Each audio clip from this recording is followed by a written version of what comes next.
राजू दशरथ काकडे, सामाजिक कार्यकर्ता आणि दाढेगाव येथील ग्रामपंचायत सदस्य. मी गलाठीच्या संदर्भात 2023 पासून भांडतोय शासन प्रशासनाला. 23मध्ये 24मध्ये माहितीचा अधिकार टाकला होता. त्याच्यामध्ये मला काही समाधानकारक उत्तर आलं नाही.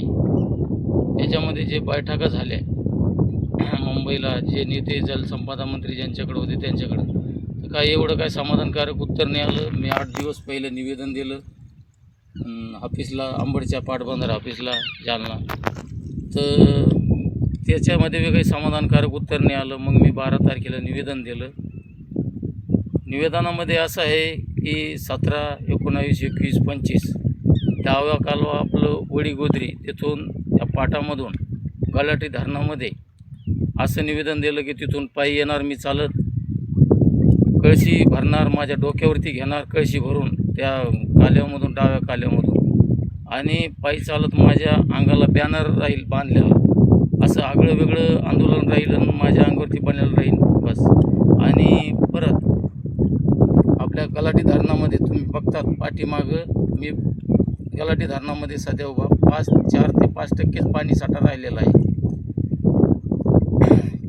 डाव्या काल्यामधून जलसिंचन योजना ही 25 ते 30 वर्षापासून स्वाभिमानी शेतकरी संघटना मांडते, संघर्ष समिती मांडते.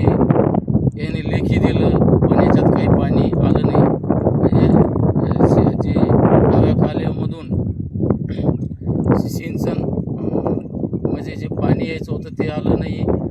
तर त्या संदर्भात भरपूर लढा दिला स्वाभिमानी शेतकरी संघटनेनं आणि यांनी संघर्ष समितीनं. तर यांना लेखी देऊन मी, त्याच्यामुळं मी पण माहितीचा अधिकार टाकला 2023-24. त्याच्यामध्ये मला समाधानकारक उत्तर नाही आलं. त्याच्यामुळं मला हे आगळं वेगळं आंदोलन करावं लागलं आणि पायी चालत येणार आहे. 4 दिवस माझं आंदोलन राहील, 17, 19, 21, 25. माझं नाव राजू दशरथ काकडे, सामाजिक कार्यकर्ता, दाढेगाव, ग्रामपंचायत सदस्य.